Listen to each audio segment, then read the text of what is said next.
नमस्कार दोस्तों, आज की इस क्लास के अंदर हम सामान्य विज्ञान के अति महत्वपूर्ण प्रश्नों को देखेंगे जो कि आपकी परीक्षा की दृष्टि से बहुत ही ज़्यादा महत्वपूर्ण साबित होंगे। तो आप इस क्लास को पूरा लास्ट तक देखना। इसमें पहला प्रश्न है, मानव शरीर की सबसे लंबी कोशिका कौन सी है। बहुत ही अच्छा प्रश्न है यहाँ पर। ऑप्शन है तंत्रिका कोशिका, यकृत कोशिका, मांसपेशीय कोशिका या पेशीय कोशिका। तो दोस्तों, जो मानव शरीर की जो सबसे लंबी कोशिका है वो तंत्रिका कोशिका है। ऑप्शन नंबर ए इसका करेक्ट होगा। दूसरा प्रश्न है दोस्तों, आनुवांशिकता के जनक किसे कहा जाता है। बहुत ही अच्छा प्रश्न है यहाँ पर।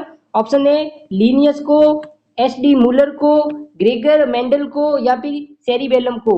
तो जो आनुवांशिकता के जनक हैं दोस्तों, वो ग्रेगर जॉन मेंडल को कहा जाता है। ऑप्शन नंबर सी इसका करेक्ट है। तीसरा प्रश्न है दोस्तों, मानव कोशिका में गुणसूत्रों की संख्या होती है। ऑप्शन है 20, 36, 96 या 46। तो दोस्तों, जो मानव कोशिका में जो गुणसूत्रों की संख्या है वो 46 होती हैं। ऑप्शन नंबर डी इसका करेक्ट है। अगला प्रश्न है, मस्तिष्क की सुरक्षा के लिए उपस्थित तरल द्रव्य को क्या कहते हैं। ऑप्शन है cerebral plasma, neuro liquid, cerebro spinal द्रव या मेंजस। तो जो मस्तिष्क की सुरक्षा के लिए उपस्थित जो तरल द्रव होता है दोस्तों, उसको सेरिब्रो स्पाइनल द्रव कहते हैं। ऑप्शन नंबर सी इसका करेक्ट है। पांचवा प्रश्न है, शरीर का तापमान किस भाग द्वारा नियंत्रित होता है। बहुत ही अच्छा प्रश्न है यहाँ पर। ऑप्शन है थैलेमस के द्वारा, हाइपोथैलेमस के द्वारा, सेरिबेलम के द्वारा या पोन्स के द्वारा। तो जो शरीर का जो तापमान है दोस्तों, वो हाइपोथैलेमस के द्वारा नियंत्रित होता है। ऑप्शन नंबर बी इसका करेक्ट है। अगला प्रश्न है, नींद और भूख की भावना को नियंत्रित करता है। बहुत ही अच्छा प्रश्न है यहाँ पर। ऑप्शन है थैलेमस, हाइपोथैलेमस, सेरिब्रल कॉर्टेक्स या मेंडुला। तो जो नींद और भूख की भावना को जो नियंत्रित करता है वो हाइपोथैलेमस है। ऑप्शन नंबर बी इसका करेक्ट है। अगला प्रश्न है, मस्तिष्क कितने भागों में बांटा गया है। बहुत ही अच्छा प्रश्न है यहाँ पर। ऑप्शन है 2 भागों में, 3 भागों में, 4 भागों में या फिर 5 भागों में। तो दोस्तों, जो मानव मस्तिष्क को है वो 3 भागों में बांटा गया है। ऑप्शन नंबर बी इसका करेक्ट है। अगला प्रश्न है, किस बीमारी का टीका बूंद के रूप में मुंह से पिलाया जाता है। ऑप्शन है टाइफाइड के रोग में, टीबी, चिकनगुनिया या फिर पोलियो। तो जो पोलियो रोग होता है उसमें दोस्तों टीका बूंद के रूप से मुंह से पिलाया जाता है। ऑप्शन नंबर डी इसका करेक्ट है। अगला प्रश्न है, प्लेग रोग किससे फैलता है। ऑप्शन है जीवाणु के द्वारा, प्रोटोजोआ के द्वारा, वायरस के द्वारा या उपयुक्त सभी के द्वारा। तो दोस्तों, जो प्लेग रोग होता है वो जीवाणु के द्वारा है वो फैलता है। ऑप्शन नंबर ए इसका करेक्ट है। 10वां प्रश्न है, मस्तिष्क की क्रिया का जो रिकॉर्ड करने की विधि है उसे क्या कहते हैं। ऑप्शन है ईसीजी, ईईजी या फिर सीटी स्कैन या एमआरआई। तो दोस्तों, जो मस्तिष्क की क्रियाओं को रिकॉर्ड करने की जो विधि होती है उसको ईईजी कहते हैं। ऑप्शन नंबर बी इसका करेक्ट है। अगला प्रश्न है, मस्तिष्क में उपस्थित सफेद पदार्थ कहलाता है। ऑप्शन है न्यूरॉन, माइलिन, डेंड्रॉन या एक्सॉन। तो जो मस्तिष्क में उपस्थित सफेद पदार्थ होता है वो माइलॉन कहलाता है। ऑप्शन नंबर बी इसका करेक्ट है। 12वां प्रश्न है, स्मृति शक्ति का स्थान है। ऑप्शन है थैलेमस, हिप्पोकैम्पस, मेंडुला या स्पाइनल कार्ड। तो जो स्मृति शक्ति का जो स्थान है दोस्तों वो हिप्पोकैम्पस है। ऑप्शन नंबर बी इसका करेक्ट है। अगला प्रश्न है, मस्तिष्क का भार लगभग कितना होता है। बहुत ही अच्छा प्रश्न है यहाँ पर। ऑप्शन है 1.0 किग्रा, 1.4 किग्रा, 2.0 किग्रा या 2.5 किग्रा। तो दोस्तों, जो मानव मस्तिष्क का जो भार है वो लगभग 1.4 किग्रा होता है। ऑप्शन नंबर बी इसका करेक्ट है। अगला प्रश्न है, कौन सा भाग श्वसन क्रिया को नियंत्रित करता है। बहुत ही अच्छा प्रश्न है यहाँ पर। ऑप्शन है मेंडुला, सेरिबेलम, सेरिब्रम या थैलेमस। तो जो श्वसन क्रिया को जो नियंत्रित करता है दोस्तों वो मेंडुला है। ऑप्शन नंबर ए इसका करेक्ट है। 15वां प्रश्न है दोस्तों, सभी इंद्रियों से जानकारी प्राप्त करने वाला भाग है। ऑप्शन है thalamus, option B medulla, option C pons, option D hypothalamus. तो जो सभी इंद्रियों से जानकारी प्राप्त करने वाला जो भाग है दोस्तों उसे थैलेमस कहते हैं। ऑप्शन नंबर ए इसका करेक्ट है। अगला प्रश्न है, काली मौत किस रोग को कहते हैं? बहुत ही अच्छा प्रश्न है यहाँ पर। ऑप्शन है कैंसर को, प्लेग को, एड्स को या फिर पोलियो को। तो दोस्तों काली मौत है वो प्लेग रोग को कहते हैं। ऑप्शन नंबर बी इसका करेक्ट है। अगला प्रश्न है एड्स रोग किस वायरस से होता है? तो दोस्तों जो एड्स रोग होता है वो HIV वायरस के कारण होता है। ऑप्शन नंबर ए इसका करेक्ट है।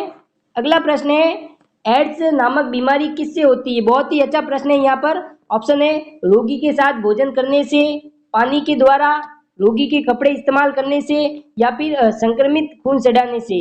तो दोस्तों यहाँ पर जो एड्स नामक बीमारी है वो संक्रमित खून सड़ाने से होती है। ऑप्शन नंबर डी इसका करेक्ट है। अगला प्रश्न है मधुमेह रोग किस हार्मोन्स की कमी से होता है? बहुत ही अच्छा प्रश्न है। ऑप्शन है इंसुलिन की कमी से, ग्लूकागन की कमी से, एडिनलिन की कमी से या थायरॉक्सिन की कमी से।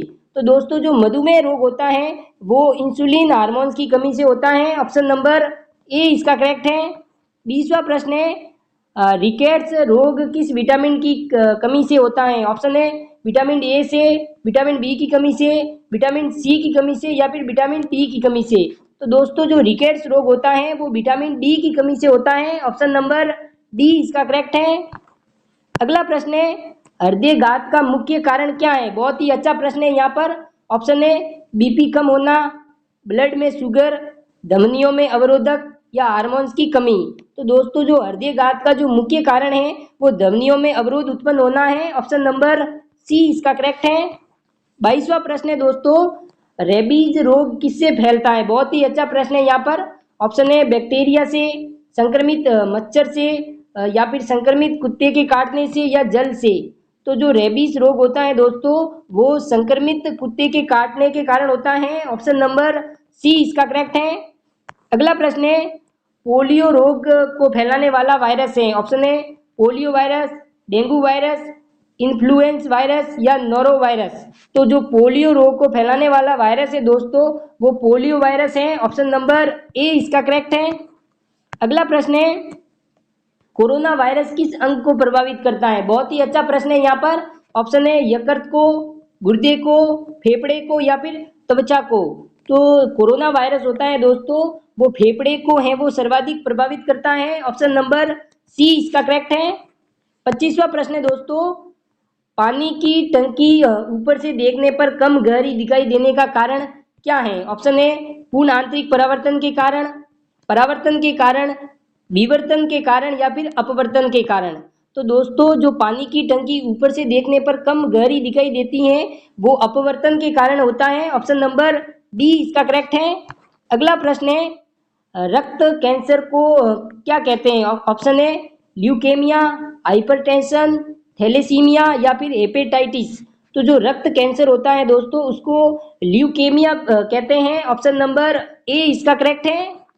अगला प्रश्न है अस्थमा रोग किस अंग से संबंधित है? बहुत ही अच्छा प्रश्न है यहाँ पर। ऑप्शन है लीवर से, किडनी से, फेफड़े से या फिर दिल से। तो जो अस्थमा रोग होता है वो दोस्तों फेफड़े से संबंधित रोग है। ऑप्शन नंबर सी इसका करेक्ट है।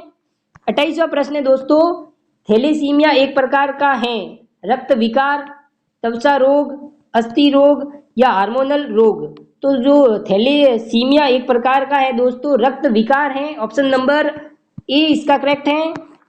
अगला प्रश्न है मलेरिया किस परजीवी से होता है? बहुत ही अच्छा प्रश्न है यहाँ पर। ऑप्शन है ट्रिपोनोसोमो से, प्लाज्मोडियम से, एंट अम्बीबा से या लाइसेमेनिया से।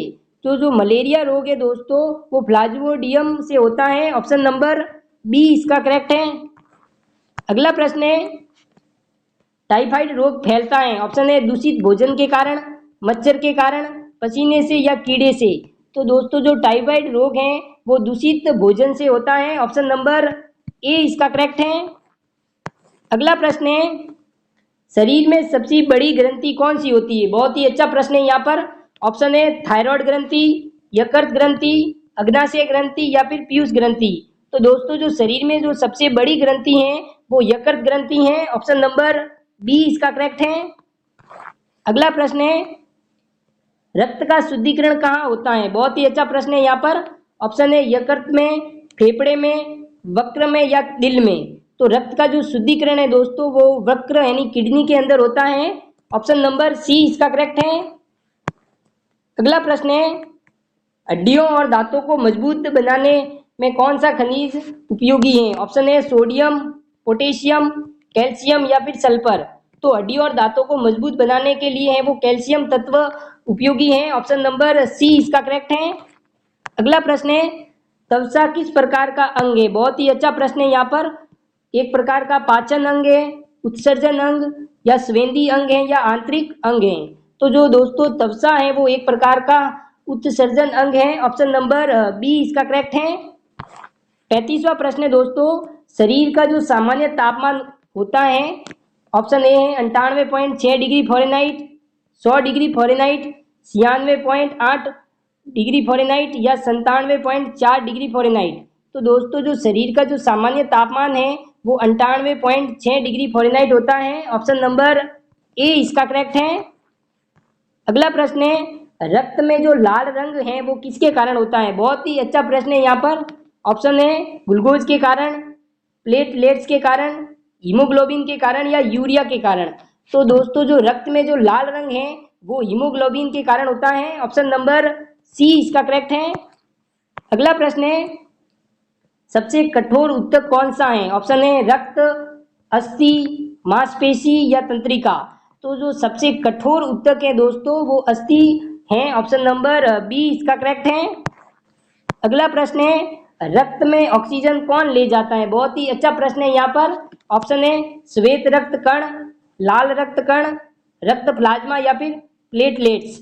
तो जो रक्त में ऑक्सीजन जो ले जाने का कार्य है दोस्तों वो लाल रक्त कणों का है। ऑप्शन नंबर बी इसका करेक्ट है।